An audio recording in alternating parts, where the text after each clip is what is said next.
माननीय अध्यक्ष महोदय जी,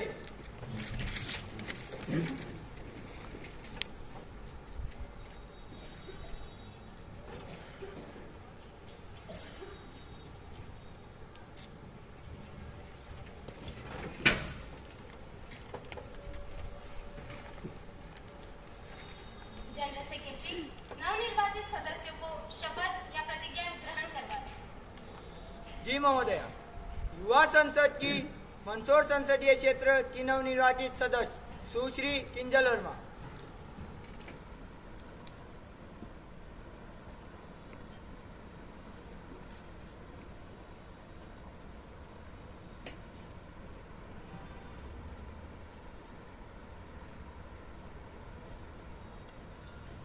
आप शपथ लेंगे या प्रतिज्ञा?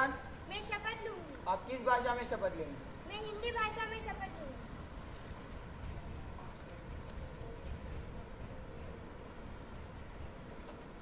मैं किंजल वर्मा, जो युवा संसद की सदस्य निर्वाचित हुई हूँ, ईश्वर की सत्यनिष्ठा से शपथ लेती हूँ कि विधि द्वारा स्थापित भारत के संविधान के प्रति श्रद्धा रखूंगी, देश की एकता और प्रभुता को बनाए रखूंगी तथा जिस पद को मैं ग्रहण करूंगी उसके कर्तव्य का श्रद्धापूर्वक निर्वाह करूंगी।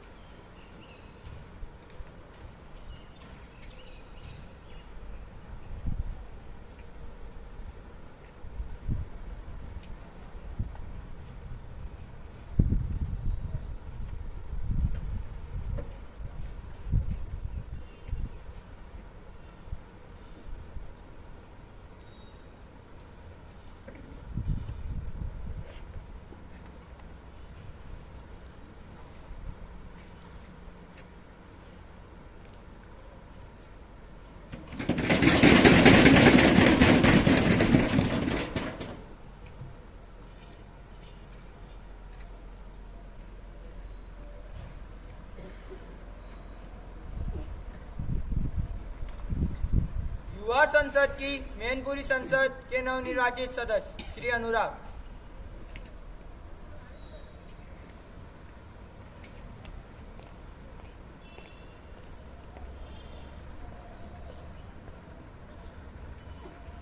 आप शपथ लेंगे या प्रतिज्ञा? I will take oath. आप किस भाषा में शपथ लेंगे? I will take oath in English.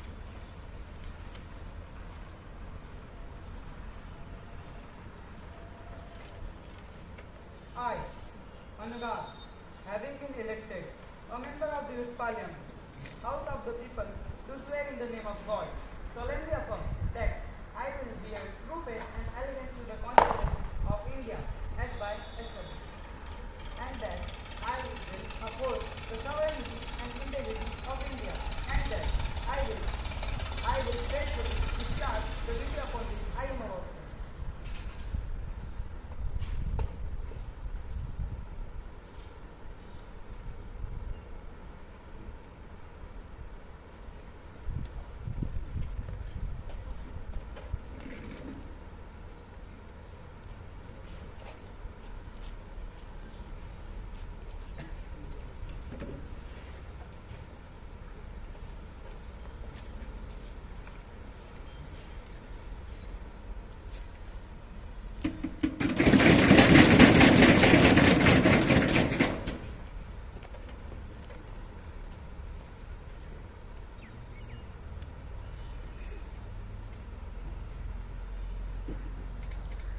अत्यंत दुख के साथ सूचित करना पड़ रहा है कि हमारे देश के महान राजनीतिक नेता एवं केरल के पूर्व मुख्यमंत्री श्रीमान ओमान चांडी जी का निधन 18 जुलाई 2023 को हो गया है।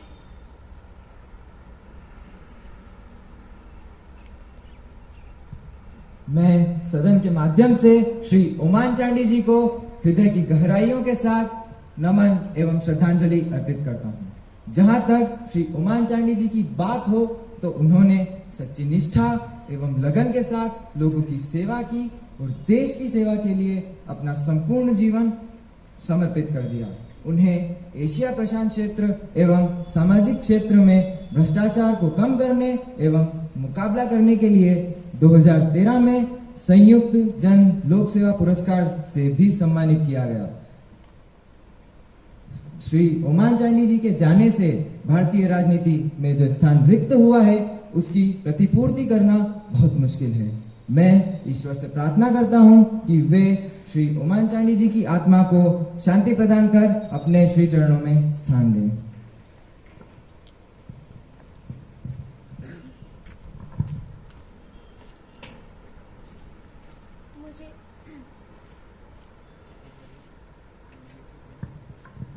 मुझे आज ये अत्यंत दुखद समाचार प्राप्त हुआ कि श्री ओमान चांडी जी का निधन हो गया है। वे मेरे निकटतम राजनीति मित्र तथा गुरु थे। उनका जाना मेरे लिए एवं देश की राजनीति के लिए अपूर्ण क्षति है। मैं समस्त विपक्ष की ओर से भगवान से प्रार्थना करती हूँ कि उनकी दिवंगत आत्मा को अपने चरणों में स्थान देकर शांति प्रदान करें।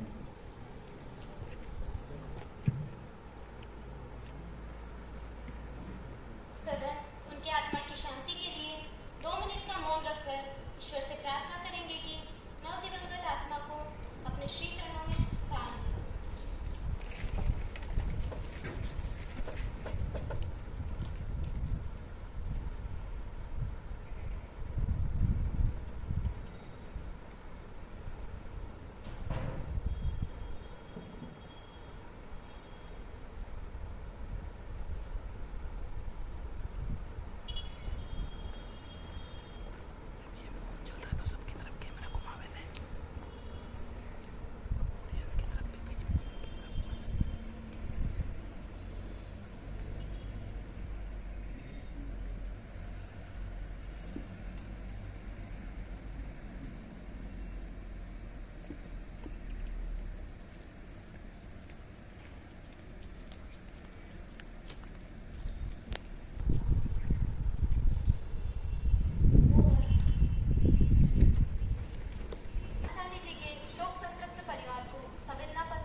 जी महोदय।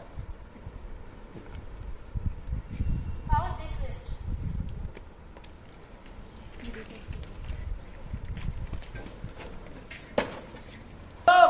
माननीय अध्यक्ष महोदय जी,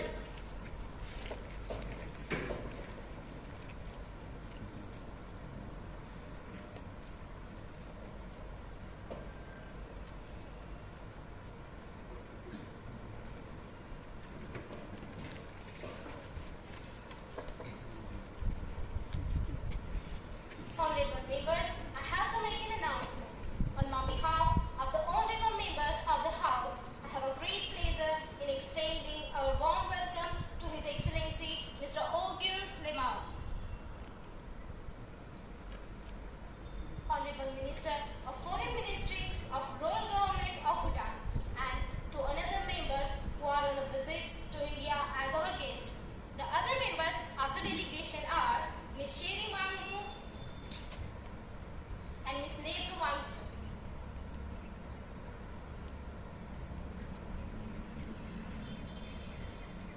प्रश्नकाल प्रश्न संख्या 101 शिवम। माननीय अध्यक्ष महोदय, मैं आपके माध्यम से शिक्षा मंत्री जी से जानना चाहूंगी कि पहला, देश में जवाहर नवोदय विद्यालयों की स्थापना क्यों की गई है। दूसरा, जवाहर नवोदय विद्यालय अन्य विद्यालयों से किस प्रकार भिन्न है। तथा तीसरा, गुणवत्ता की दृष्टि से जवाहर नवोदय विद्यालयों का परीक्षा परिणाम कैसा रहा। क्या भविष्य में इन विद्यालयों को बंद करने की सरकार की कोई मंशा है। माननीय शिक्षा मंत्री।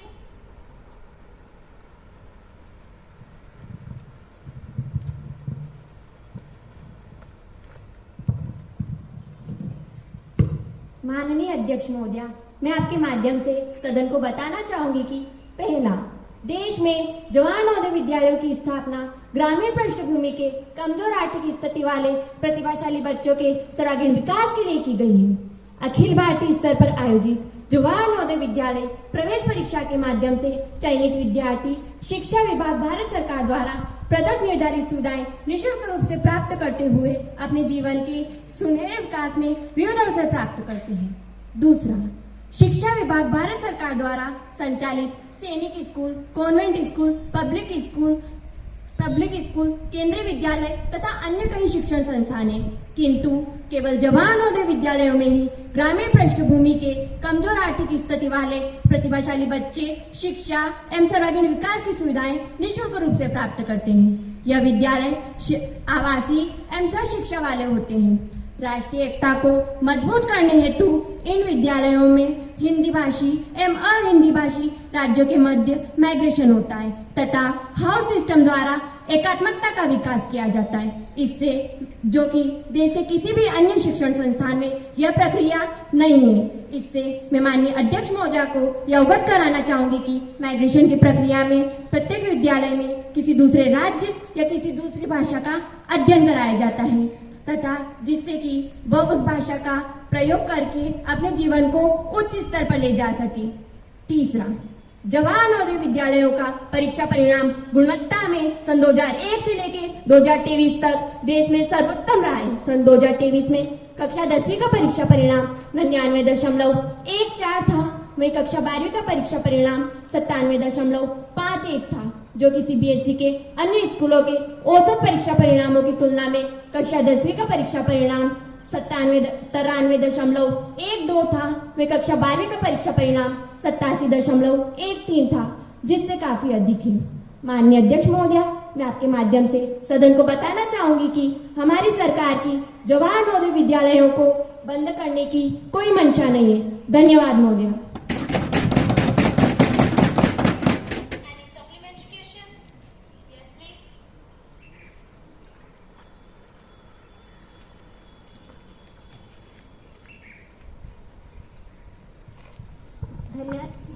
माननीय अध्यक्ष महोदया, क्या इन विद्यालयों में ग्रामीण क्षेत्रों के अलावा शहरी क्षेत्रों के प्रतिभावान छात्रों के लिए भी कोई व्यवस्था है? अगर है तो कितनी? धन्यवाद महोदय। माननीय शिक्षा मंत्री।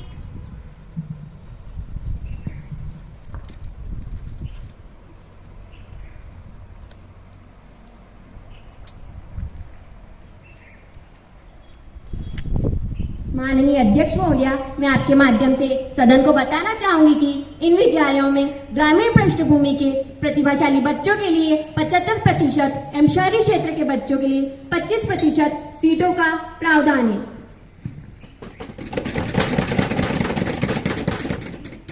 प्रश्न संख्या 102, ज्योति चौहान।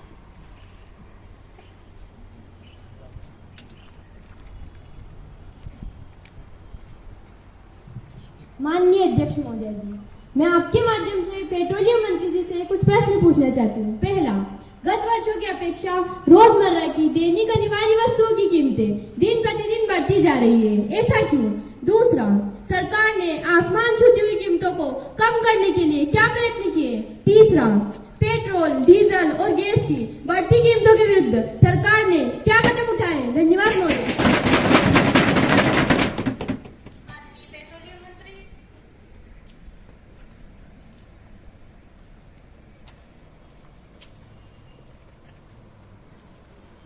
माननीय अध्यक्ष महोदय, मैं आपके माध्यम से सदन को बताना चाहता हूं कि वर्तमान में बाजार में रोजमर्रा की दैनिक अनिवार्य वस्तुओं की कीमत बढ़ने की प्रवृत्ति है, क्योंकि इस वर्ष जिन वस्तुओं की कीमतों में वृद्धि हुई है उनके उत्पादन में काम आने वाली कच्ची सामग्री के उत्पाद कम होने के कारण उनकी कीमतों को अंतर्राष्ट्रीय बाजार में वृद्धि हुई है, जिसका असर भारतीय बाजार पर भी हुआ है। अध्यक्ष महोदय, सरकार पेट्रोल, डीजल और गैस के दामों में स्थिरता और बढ़ती कीमतों में नियंत्रण के लिए देश की प्रमुख तेल विपणन कंपनियों को दिशा निर्देश जारी किए हैं कि उन कीमतों को अंतर्राष्ट्रीय बाजार में कच्चे तेल की प्रति बैरल कीमतों के अनुसार नियंत्रण में रखे। सरकार बढ़ती कीमतों को लेकर संवेदनशील है और तेल उत्पादक देशों के साथ लगातार वार्तालाप के प्रयास जारी है। इस संबंध में हमारी सरकार ठोस कदम उठा रही है। धन्यवाद महोदय।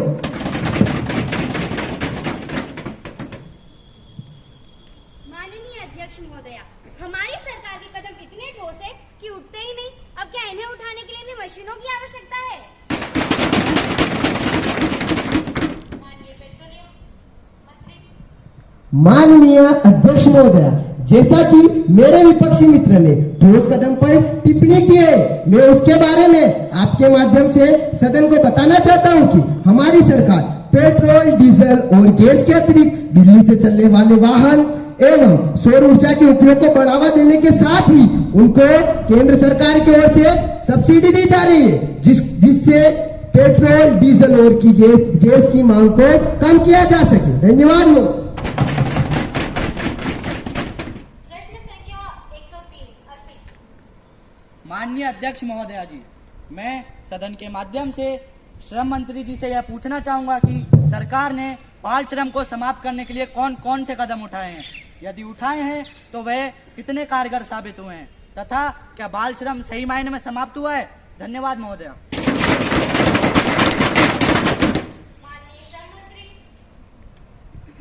माननीय अध्यक्ष महोदय, मैं आपके माध्यम से सदन को बताना चाहता हूं कि हमारी सरकार बाल श्रम को समाप्त करने के लिए संवेदनशील और श्रम विभाग के माध्यम से बाल श्रम समस्या के प्रति जन जागरूकता बढ़ाने के क्षेत्र में विभिन्न सकारात्मक कदम उठाए तथा सरकार के इन प्रयासों के अच्छे परिणाम भी सामने आने लगे हैं। विशेषकर कालीन उद्योग, बीड़ी उद्योग, होटल और चाय की दुकानों जैसे बाल श्रम संभावित क्षेत्रों में बाल श्रमिकों की वर्तमान स्थिति का पता लगाने के लिए समितियां गठित की तथा उन समितियों ने सभी राज्यों का दौरा कर उप समितियों के माध्यम से उनकी सर्वे रिपोर्ट के आधार पर जोखिमपूर्ण कार्यों में लगे बालकों को वहां से हटाकर इन बालकों को सरकारी एवं एनजीओ आधारित संस्थाओं में अध्ययन करवाया जा रहा है और साथ में यह भी निगरानी की जा रही है कि वे पुनः बाल श्रमिक बनने के लिए बाध्य न हो।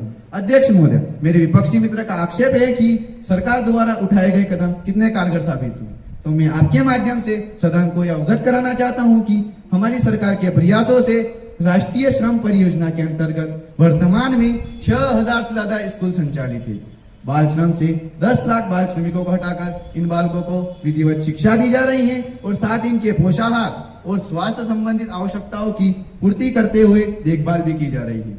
सरकार के द्वारा बाल श्रम प्रतिबंध अधिनियम 1968 में संशोधन कर 14 वर्ष से कम आयु के बच्चों को घरेलू नौकर और जोखिमपूर्ण कार्यों में नियोजन करने पर पूर्ण रूप से प्रतिबंध लगा दिया गया है तथा बाल श्रम करवाने वाली संस्थानों पर भी कार्रवाई करते हुए उचित सजा का प्रावधान किया है।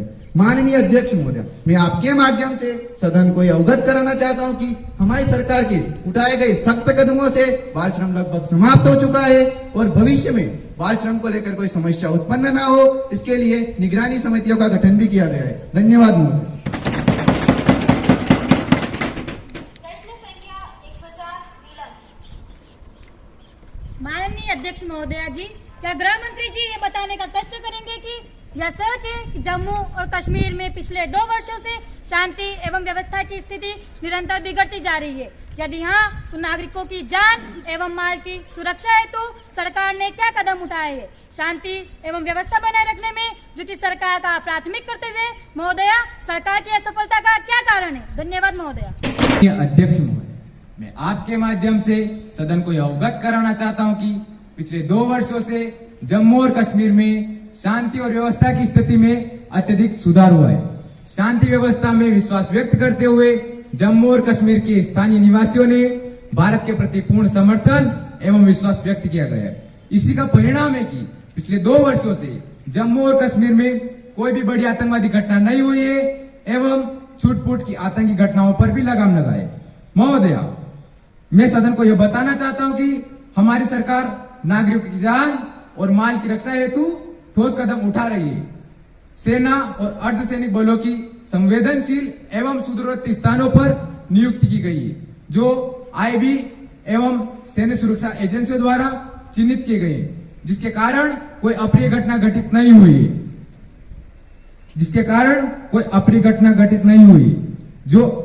जिससे नागरिकों में सरकार के प्रति विश्वास बढ़ा है। व्यापारियों, उद्योगपतियों एवं निवेशकों में जम्मू और कश्मीर में अधिक निवेश करने के प्रति रुझान बढ़ा है, जिससे वहां के बेरोजगार युवाओं में आशा एवं रोजगार का संचार हुआ है। महोदया, मैं सदन को बताना चाहता हूं कि जम्मू और कश्मीर में हमारी सरकार शांति बनाए रखने में पूर्णतः सफल रही है एवं जम्मू और कश्मीर में लोकतंत्र की स्थापना के लिए हमारी सरकार के प्रयास जारी है। मैं सदन को बताना चाहता हूं कि निकट भविष्य में जम्मू और कश्मीर में वहां के लोगों द्वारा चुनी हुई लोकतांत्रिक सरकार होगी। धन्यवाद महोदय। गृह मंत्री जी से पूछना चाहता हूं कि क्या सरकार धारा 370 की समीक्षा करेगी? धन्यवाद महोदय। महोदया, मैं विपक्ष को अवगत कराना चाहता हूं कि वे धारा 370 से संबंधित समस्त प्रश्नों को विराम दे। धारा 370 जो भारत के इतिहास का एक काला अध्याय था, जिसे हमारी सरकार द्वारा समाप्त कर दिया गया है। इस काले अध्याय के समाप्त हो जाने से वहां के बेरोजगार युवाओं को रोजगार मिला, व्यापारियों को व्यापार मिला, उद्योगपतियों को, निवेशकों को निवेश के अवसर मिले और पर्यटन उद्योग की अपार संभावनाओं को पुनः बल मिला है। क्या मेरे विपक्षी मित्र पुनः 2 विधान, 2 ध्वज और दोहरी नागरिकता से देश में एक और देश का निर्माण करना चाहते हैं? लेकिन मैं उन्हें अवगत कराना चाहता हूं कि अब एक देश, एक ध्वज और एक विधान का मॉडल भारत में रहेगा, जिसके प्रयास सरदार वल्लभ भाई पटेल द्वारा किए गए थे और भारत के शहीदों और स्वतंत्रता सेनानियों द्वारा सपने देखे गए थे। उन सपनों के साकार होने का अब समय आ गया है। धन्यवाद। प्रार्थना करता हूँ। प्रश्न ये है कि उड़ीसा के बालासोर जिले में रेल हादसे के कारण 263 लोगों की जान गई है। सदस्य को काम रोको प्रस्तावना पेश करने की अनुमति की आज्ञा चाहिए। मैं प्रश्न है कि सदस्य को काम रोको प्रस्ताव पेश करने की अनुमति चाहिए। जो पक्ष में है वे खड़े हो जाए।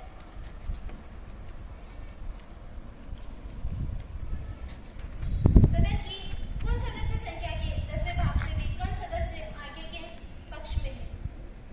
अतः मैं सदस्य को काम रोको प्रस्ताव पेश करने की अनुमति नहीं देती हूँ। सदन की कार्रवाई जारी रखी जाए। धन्यवाद महोदया। धूप में निकलो, घटाओं में नहाकर देखो कि धूप में निकलो, घटाओं में नहाकर देखो, जिंदगी क्या है किताबों को हटाकर देखो, किताबों को हटाकर देखो। I have a great pleasure and privilege to take up the consideration on the National Sports Development Bill 2023. This will be a milestone and new chapter in the history of sports and games.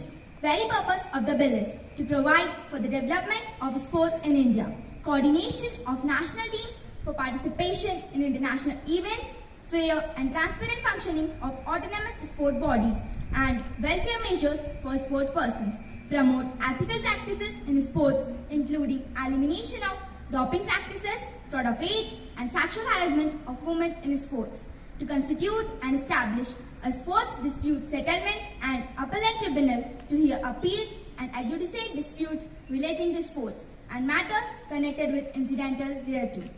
The salient features and provisions of the bill are as follows. First, the central government may, by rules, provide for such measures as may necessary for the promotion and development of sports in India and welfare of sports persons, including elimination of unethical practices in sports. Second, the National Olympic Committee and the National Sports Union in international federations shall comply with the provision of this Act, while athletic competitions selecting the national teams of individual athletes who represent India in international athletic competitions without prejudice to the generality of the provision contained in subsection, the Sports Authority of India shall perform all or any of the following functions, namely: third, the Sports Authority of India shall submit annually a detailed report to the central government for causing it to be laid before each house of the parliament. A. An audited annual financial statement. B. A comprehensive report of activities and achievements against its approved annual plan. C. Measure taken for coach development. D. Measure taken to promote indigenous sports. Elimination of unethical practices in sports, including elimination of doping practices, fraud of age, and sexual harassment. Fourth, the National Anti-Doping Agency shall function as the apex body to implement anti-doping measures in sports in India, and its code, as amended from time to time, shall be applicable and binding upon all the national sports federation and the National Olympic Committee. Fifth, a minister in charge of Department of Sports in the central government or any other official of the central government or any officer of the Sports Authority of India not be eligible to contest for any elected post in the National Olympic Committee. Sixth, the central government shall by notification establish an appellate sports tribunal to the known as Sports Dispute Settlement and appellate to adjudicate disputes. First, amongst office bearers and the National Olympic Committee. Second, between the National Olympic Committee and the National Sports Federation. Third, amongst office bearers or the members of National Sports Federation. Mr. Speaker, ma'am, I am confident that all the honorable members of the House, irrespective of party affiliation, will welcome the bill wholeheartedly and true. It will put forward the sports by eradicating the problems in arena of sport. I now move that the National Sports Development Bill should be taken into the consideration. Thank you, ma'am. का समर्थन करता हूं, क्योंकि हमारे देश की जो राष्ट्रीय स्तर की टीमें हैं उन्हें अंतर्राष्ट्रीय स्तर पर खेलने के लिए प्रशिक्षण की आवश्यकता है, जिसका प्रावधान इस बिल में है। इस बिल से खेलों में जो विवाद होते हैं उनका निपटारा करने के लिए अपलेट स्पोर्ट ट्रिब्यूनल का प्रावधान है, जो किसी भी प्रकार के विवाद का सही निपटारा करने में सहायक होगा। इससे खिलाड़ियों के ड्रग फ्री रहने निपटारा करने में सहायक होगा। इस बिल से खेल संघों में वित्तीय अनियमितताओं को रोकने के लिए उनके बजट के अंकेक्षण का प्रावधान है, जिससे अनियमितताओं को रोकने में सहायता मिलेगी।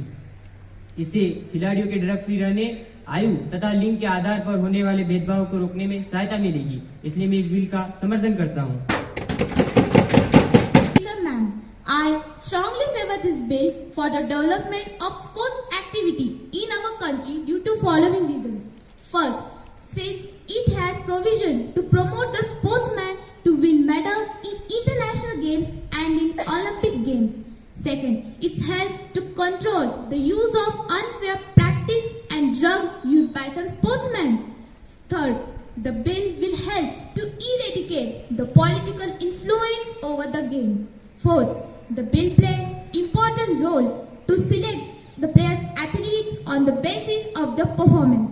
So I favor this bill. Thank you, ma'am. अंतर्राष्ट्रीय स्तर पर प्रशिक्षण तथा प्रशिक्षण मिलने के बावजूद भी वो अपना प्रदर्शन बेहतर नहीं कर पाए हैं, तो क्या इस बिल के पास हो जाने से वो अपना प्रदर्शन बेहतर कर पाएंगे? अगर नहीं तो महोदया, इस बिल के पास होने का कोई औचित्य नहीं है। मैं कहता हूँ महोदया, इस बिल के पास होने का कोई औचित्य नहीं है। महोदया, मैं आपके माध्यम से सदन को अवगत कराना चाहता हूँ कि हमारे खिलाड़ियों के साथ जो आयु तथा लिंग के आधार पर जो भेदभाव होते हैं, क्या वह रुक पाएगा? महिला खिलाड़ियों के साथ जो शोषण होता है, क्या वह रुक पाएगा? अगर नहीं तो इस बिल के कारगर साबित होने का कोई प्रमाण नहीं है। महोदया, अभी भी खिलाड़ियों के चयन में पारदर्शिता नहीं है।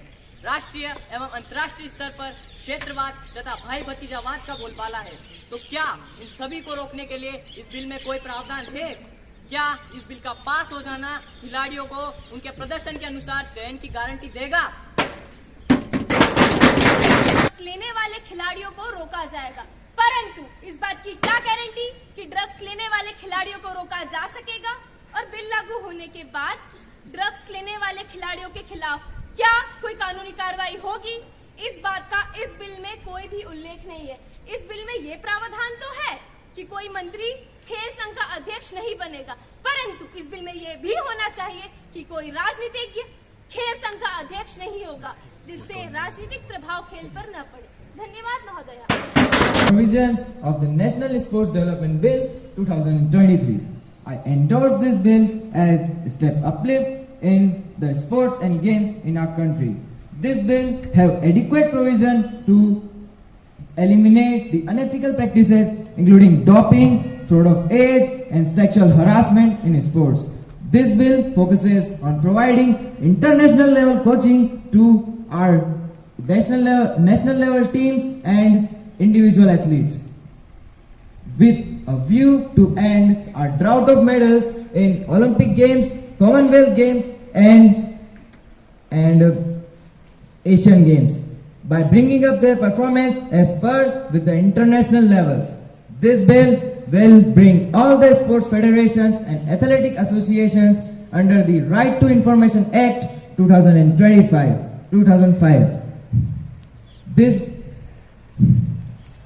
So I humbly request all the members of the Parliament to support this bill and get it passed with a remarkable majority. Thank you. With some provision of proposed bill and many things which could help in the development of sports has been left in this bill.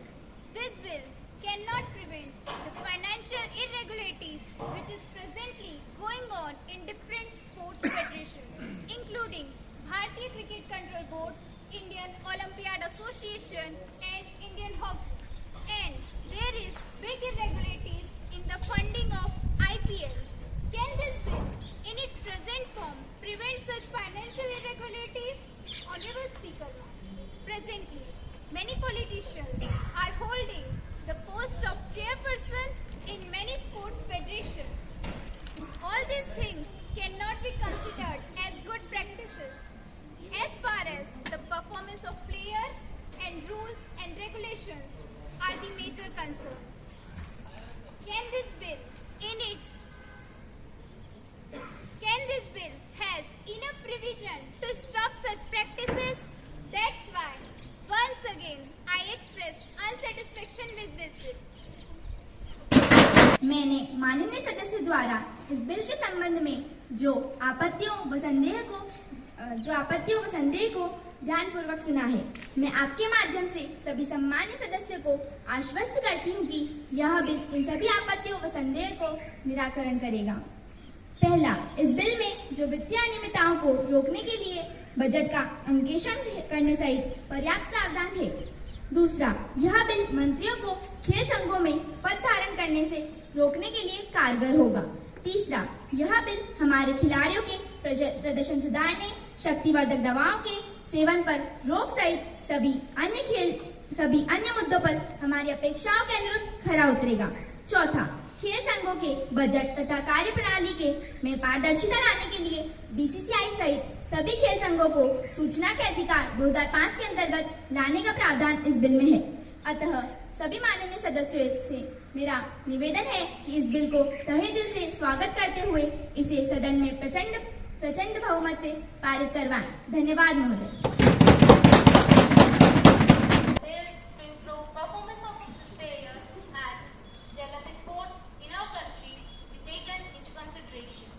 Those who are in favor will say ayes. Ayes. Those who are against it will say no. No. I think the ayes have it, the ayes have it, the ayes have it. The motion is adopted. Clause by clause consideration. Now the question is that clause 2 to 6 still part of the bill. Those who are in favor may please say ayes. Ayes. Those who are against it will say no. No. I think the ayes have it. The ayes have it. The ayes have it. The motion is adopted. Clause 2 to 6 is part of the bill. That clause 1, the enacting formula and the title is part of the bill. Those who are in favor will say ayes. Ayes. Those who are against it will say no. No.